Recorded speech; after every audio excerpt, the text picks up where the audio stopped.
Are you tired of unpaid invoices cluttering your Zoho Books? Learn to record a payment in under 2 minutes. I'll walk you through the exact steps, from opening Zoho Books to marking the invoice as paid. Let's dive in. First, open up Zoho Books in your browser. Then, from the left sidebar, go ahead and click on Sales. Now, under Sales, select Invoices to see your list of unpaid invoices. Find the invoice you want to record payment for and click on it to open it up. Once it's open, click the Record Payment button at the top.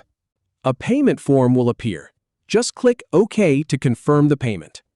Then, click Save as Paid to finalize the transaction. And that's it. You'll see the invoice now shows a paid status.